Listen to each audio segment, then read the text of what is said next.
Hello dear student, welcome you all again on the online platform of Bodhnidhi. सर्व विद्यार्थी मित्रांचे मी या ठिकाणी बोधनिधी या ऑनलाईन प्लॅटफॉर्मवरती स्वागत करतो. यस, तुम्ही राईट ऐकलं.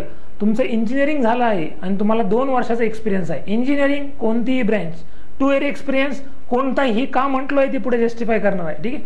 त्यानंतर तुमचा डिप्लोमा झाला आहे आणि डिप्लोमानंतर तुम्हाला 6 वर्ष एक्सपिरियन्स आहे. कोणतीही ब्रँच आणि एक्सपिरियन्स तुमचा ज्या फील्डमधला आहे तो या ठिकाणी मी तुम्हाला क्रॉस व्हेरीफाय करून दाखवतो कसा तुम्ही त्या ठिकाणी एलिजिबल आहात. तर आत्ताच या ठिकाणी महाराष्ट्रात क्लास 2 गॅझेटेड ऑफिसर होण्याची MPSCने एक रिक्रुटमेंट काढली आहे, ज्यामध्ये 132 पदं आहेत आणि सगळ्यात महत्त्वाचं परीक्षा ही MCQ बेस्ड असणार आहे. फक्त एक पेपर, त्यानंतर 50 मार्काचा इंटरव्ह्यू आणि क्लास 2 गॅझेटेड ऑफिसर. म्हणजेच आज जर आपण बघितलं तर क्लास 2 गॅझेटेड ऑफिसर होण्यासाठी जी कॉम्पिटिशन आहे बाकी स्पर्धा परीक्षांमध्ये त्यापेक्षा ही खूप लिमिटेड कॉम्पिटिशन इथे तुम्हाला बघायला मिळते. ठीक आहे. म्हणजेच काय की तुमचं या ठिकाणी एक सुवर्ण संधी म्हणता येईल आपल्याला अशी आलेली आहे. तर सुरुवातीला एक गोष्ट क्लिअर करा, तुमचं जर इंजिनिअरिंग झालेलं आहे, तुमचं mechanical, civil, electrical, computer, IT कोणतीही ब्रँच, ठीक आहे, कारण त्यांनी असं म्हटलंय फक्त इंजिनिअरिंग राईट ऑर डिप्लोमा फक्त तुम्हाला सेकंड क्लासमध्ये पास होणं अपेक्षित आहे. त्यानंतर या ठिकाणी जर बघितलं तर आपण एकदा ॲडव्हर्टाइजमेंट बघूया व्यवस्थित. तर या ठिकाणी जर आपण बघितलं कोणत्या पोस्टसाठी ॲडव्हर्टाइजमेंट आलेली आहे, तर या ठिकाणी जर आपण बघितलं तर या ठिकाणी प्राचार्य शासकीय औद्योगिक प्रशिक्षण संस्था किंवा उपप्राचार्य शासकीय औद्योगिक प्रशिक्षण संस्था म्हणजेच ITIs किंवा मुख्याध्यापक टेक्निकल स्कूल जे आहेत तर तिथे मुख्याध्यापक किंवा सहाय्यक प्रशिक्षणार्थी सल्लागार, तर गट ब तांत्रिक. तर ह्या ज्या सगळ्या पोस्ट आहेत त्या समकक्ष पद आहेत. कशा अंडर? महाराष्ट्र शिक्षण सेवा गट ब या सेवे अंडर हे सगळे समकक्ष पद आहेत. म्हणजे तुम्ही एका पोस्टवरनं दुसऱ्या पोस्टवरती जाऊ शकतात किंवा जी वेकन्सी असेल तिथे तुम्ही जाऊ शकतात. असे एकूण 132 पदांची वेकन्सी आलेली आहे. टोटल 132 आणि त्यांचं कॅटेगरी वाईज परत पॅरलल रिझर्वेशन आणि हॉरिझॉन्टल रिझर्वेशन याच्यामध्ये तुम्हाला डिस्ट्रीब्युशन इथे बघायला भेटतं. SC कास्ट असेल, ST कास्ट असेल किंवा OBC ज्या काही तुमची कास्ट असेल त्या वाईज आपल्याला इथं बायफर्गेशन दिलेलं आहे. त्यामध्ये मग सर्वसाधारण, महिला, खेळाडू, अनाथ हे रिझर्वेशन पण दिलेलं आहे. हे तुम्ही डिटेलमध्ये बघू शकतात. सगळ्यात महत्त्वाची गोष्ट, याला कोण फॉर्म भरू शकतं? हा फॉर्म कोण भरू शकतं? सिलेबस आणि जर एक्झाम पॅटर्न बघितलं तर खूप सोपा आहे. आता कोण फॉर्म भरू शकतं? जर तुमची इंजिनिअरिंग झाली असेल, इंजिनिअरिंग कोणत्याही ब्रँचमध्ये झालेली असेल आणि तुम्हाला 2 इयर एक्सपिरियन्स असेल, मिनिमम 2 इयर्स एक्सपिरियन्स असेल. त्यांनी मेन्शन काय केलेलं आहे बघा, त्यांनी मेन्शन काय केलेलं आहे? 2 इयर एक्सपिरियन्स कशामध्ये? प्रोफेशनल म्हणजेच व्यावसायिक. दुसरं आहे टीचिंग म्हणजेच ॲज ए शिक्षक राईट, आणि ॲडमिनिस्ट्रेटिव्ह म्हणजेच प्रशासकीय. म्हणजे काय, तुम्ही इंजिनिअरिंग केली आणि तुम्ही तुमचे प्रोफेशनल काम करत आहात इंजिनिअरिंग नॉलेजवरती, याचाच अर्थ तुमचा प्रोफेशनल एक्सपिरियन्स इथे जस्टिफाय होतोय. किंवा तुम्ही इंजिनिअरिंग केली आणि 2 वर्ष शिकवत आहात, तुमचा टीचिंग एक्सपिरियन्स व्हेरीफाय होतो. आणि तुम्ही इंजिनिअरिंग केली आहे बट तुम्ही प्रशासकीय काम करत आहात, एखाद्या संस्थेमध्ये तुमच्याकडे प्रशासकीय रिस्पॉन्सिबिलिटीज आहेत, ॲडमिनिस्ट्रेटिव्ह रिस्पॉन्सिबिलिटीज आहेत, सुपरवायझरी काम आहेत, वेगळे वेगळे लोकांकडनं काम करून घेणं आहे, संस्थेसाठी पॉलिसीज बनवणं आहे, ह्या सगळ्या गोष्टी ॲडमिनिस्ट्रेटिव्हमध्ये येतात. याचाच अर्थ तुम्ही इंजिनिअरिंगमध्ये जे कुठे काही काम करत आहात ते काम तुम्ही इथे बसवू शकतात. म्हणजे काय, आपल्याला आर्टिफिशियली बसवायचं नाही, तो त्याचा अर्थच होतो. मी इंजिनिअरिंग नंतर एका इंजिनिअरिंग कंपनीमध्ये काम करत आहे, म्हणजेच मी माझं तिथलं नॉलेज वापरून इंजिनिअरिंगचं ते माझा जॉब करत आहे. That is what called as professional experience. Perfect. त्यानंतर टीचिंग म्हणजे तुम्ही टीचिंग करतात, त्याचं तुम्हाला 2 वर्ष एक्सपिरियन्स आहे किंवा ॲडमिनिस्ट्रेटिव्ह एक्सपिरियन्स आहे. म्हणजेच कोणता एक्सपिरियन्स तुम्ही जर असला तर तो इथे तुम्हाला जस्टिफाय करता आला पाहिजे. म्हणजे तुमचं इंजिनिअरिंग कोणतीही ब्रँच, 2 इयर एक्सपिरियन्स, 100% हा फॉर्म भरू शकतात. क्लास 2 गॅझेटेड ऑफिसर होण्याची सुवर्ण संधी.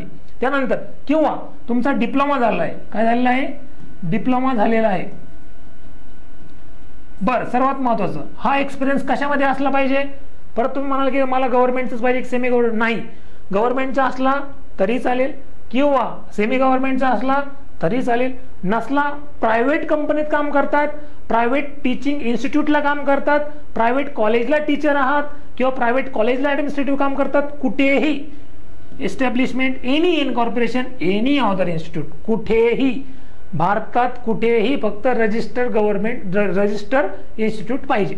ओके, रजिस्टर्ड, आणि सगळे रजिस्टर्ड इन्स्टिट्यूट आहेतच. ठीक आहे, तर असला कोणताही एक्सपिरियन्स तुम्हाला चालेल, किंवा तुमचा डिप्लोमा झाला आहे आणि 6 इयर एक्सपिरियन्स आहे तुम्हाला. किती? 6 इयर. अगेन कोणता?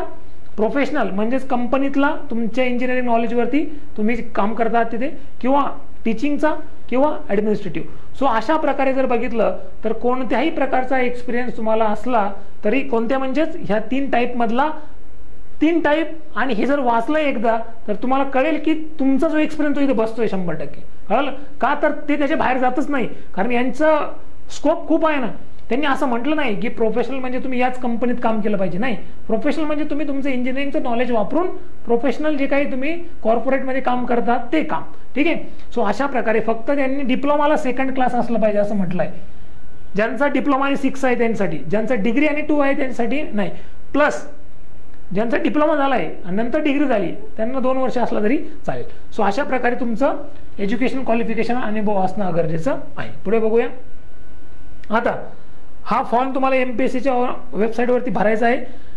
कोणत्या फॉर्मॅटमध्ये एक्सपिरियन्स पाहिजे यासाठी मी आत्ताच एक सेशन घेतलेलं आहे, ते आपल्या यूट्यूबवरती अवेलेबल आहे, ते तुम्ही बघू शकतात. सगळ्यात महत्त्वाचं, याची एक्झाम नंतर ॲप्लिकेशन आल्यानंतर ते स्क्रीनिंग टेस्ट घेणार आहेत. ॲप्लिकेशन जर जास्त आले तर, आणि बट ऑबियस पाठीमागच्या एक्झामचा अनुभव बघता 100% याची पण एक्झाम होणार. आणि त्याचा जर सिलेबस बघितला तर तुम्हाला 100 क्वेश्चन येणार आहेत, 100 क्वेश्चन, आणि हे 100 क्वेश्चन येणार आहेत तुम्हाला 200 मार्क्ससाठी. आणि 200 मार्क्स म्हणजे एका क्वेश्चनला 2 मार्क्स, 1/4 निगेटिव्ह आहे, 1/4 निगेटिव्ह मार्किंग आहे. आणि याचा सिलेबस इन डिटेल, त्याची स्ट्रॅटेजी, याचं पूर्ण सेशन आपण आपल्या यूट्यूबवरती टाकलं आहे, तो तुम्ही व्हिडिओ नक्की सिलेबससाठी या ठिकाणी बघा. तुमचं एज जे आहे तर ओपन कॅटेगरीसाठी 38 आहे, आणि बाकी तुमचं जर बाकी कोणती पण कास्ट असेल तर तुमचं 43 वर्ष वयापर्यंत तुम्ही हा फॉर्म भरू शकतात. सगळ्यात महत्त्वाचं, ही एक्झाम असणार तुमची वस्तुनिष्ठ बहुपर्यायी, म्हणजेच MCQ बेस्ड. कशी? MCQ बेस्ड, म्हणजे तुम्हाला फक्त MCQ पेपर द्यायचा आहे. तो पास झाल्यानंतर तुमचे 50 मार्काची या ठिकाणी इंटरव्ह्यू होणार आहे, आणि त्या इंटरव्ह्यू बेस्ड तुम्हाला त्या ठिकाणी पुढे सिलेक्शन होणार आहे. ठीक आहे, आता तुम्हाला या ठिकाणी जर आपण बघितलं तर 1/4 निगेटिव्ह मार्किंग आहे. हा जो सिलेबस आहे या सिलेबसमध्ये 20 टॉपिक आहेत. 20 टॉपिक, याचा डिटेल व्हिडिओ आपण बनवलेला आहे, यूट्यूबवरती अवेलेबल आहे. Education, general education system, vocational education. आता या ठिकाणी जर आपण बघितलं तर याच पोस्टसाठी आपण एक ऑनलाईन बॅच पण लॉन्च केलेली आहे, ज्याची फीज फर्स्ट 200 स्टुडंटसाठी 4,999 रुपीज आहेत. यामध्ये फॅकल्टी जर बघितले तर doctor Shalmali ma'am, PhD, MPhil, MPM and PG diploma in HRD, 25 years of experience for teaching in MBA. कारण 70% सिलेबस आपल्या एक्झामचा MBA रिलेटेड आहे, मॅनेजमेंट रिलेटेड. तर त्यांचे 6+ रिसर्च पब्लिकेशन्स आहेत. त्यानंतर त्यांचे या ठिकाणी जर आपण बघितलं तर रिसर्च पेपर जे आहेत तर त्यामध्ये त्यांनी ॲज ए फॅकल्टी म्हणून पण काम केलेलं आहे. त्यानंतर त्यांचं स्वतःचं बिझनेस इथॉस, म्हणजे आपल्याला एक टॉपिक आहे मॅनेजरियल इथिक्स, त्यांचं स्वतःचं बुक पण पब्लिश आहे. मयूर सर तुमचं एज्युकेशनल सिस्टम आणि व्होकेशनल एज्युकेशन हे टॉपिक घेतील, आणि मी ॲज अ गेस्ट फॅकल्टी या ठिकाणी तुम्हाला ITI रिलेटेड सगळ्या जे काही ITI फंक्शन कसं करतो, ITI मध्ये कोणत्या पोस्ट असतात, ITI मधले वेगवेगळे स्कीम कशा इम्प्लिमेंट केले जातात, स्ट्राईव्ह, संकल्प, वर्ल्ड बँक असिस्टेड प्रोजेक्ट कोणते कोणते आहेत, या सगळ्या स्कीम्स आणि ITI रिलेटेड टर्मिनॉलॉजी मी या ठिकाणी शिकवणार आहे. अशा प्रकारे ही बॅच असणार आहे. त्या बॅच जर तुम्हाला पाहिजे असेल किंवा तुम्हाला यातली कोणती नोट्स पाहिजे असेल, काय पाहिजे असेल, तर डिस्क्रिप्शन बॉक्समध्ये आपली ॲपची लिंक दिलेली आहे. बोधनिधी हे आपलं ॲप आहे, ते प्ले स्टोअरला तुम्हाला बोधनिधी NIDHEE असं टाकायचं, असा लोगो येतो. ते ॲप डाउनलोड करून तुम्ही हा कोर्स त्या ठिकाणी परचेस करू शकतात. लिमिटेड ऑफर आहे फर्स्ट 200 स्टुडंटसाठी. ठीक आहे, आणि काही आपण टेलिग्राम लिंक पण दिलेली आहे, आणि काही क्वेश्चन असेल तर तुम्हाला कॉन्टॅक्ट नंबर पण दिलेला आहे. त्यानंतर बघा, role of vocational apex institute in human resource development हे बुक्स आहेत त्यासाठी. त्यानंतर concept related to skill development हे बुक्स वापरू शकतात. Government efforts for skill development, government काय काय एफर्ट्स घेते स्किल डेव्हलपमेंटसाठी. त्यानंतर socio economic development of society, त्यासाठी चिल्ड्रन यूथ, त्यासाठी स्किल डेव्हलपमेंटचे कोणते कोणते प्रोग्राम्स आहेत, हे सगळं तुम्हाला HRD human resource development and HR हे MPSCचं GS3चं जे बुक आहे त्यामध्ये हा कंटेंट कव्हर झालेला बघायला मिळेल. त्यानंतर इंडस्ट्रियल डेव्हलपमेंट यासाठी तुम्हाला हे बुक्स यूज करायचे आहेत आणि हे बुक्स नसेल यूज करायचे तर आपल्या क्लासच्या नोट्स तुम्हाला या बुक्समधनंच बघायला मिळतील. सेक्टरल डेव्हलपमेंट हा व्हिडिओ आपण फक्त तुम्हाला इन्फॉर्मेशनसाठी बनवलेला आहे, त्यामुळे इथे मी सिलेबस जास्त एक्सप्लेन करणार नाही. सिलेबसचा आपण सेपरेट व्हिडिओ 30 मिनिट्सचा बनवलेला आहे. ठीक आहे, ओके. सो अशा प्रकारे या ठिकाणी जर बघितलं तर 20 टॉपिक्स आहेत. हे 20 टॉपिक्स इन डिटेल आपण या कोर्समध्ये घेतलेले आपल्याला बघायला मिळतात. तर तुमचा एक्सपिरियन्स जर इथे होत असेल तर हा फॉर्म तुम्ही नक्कीच भरला पाहिजे.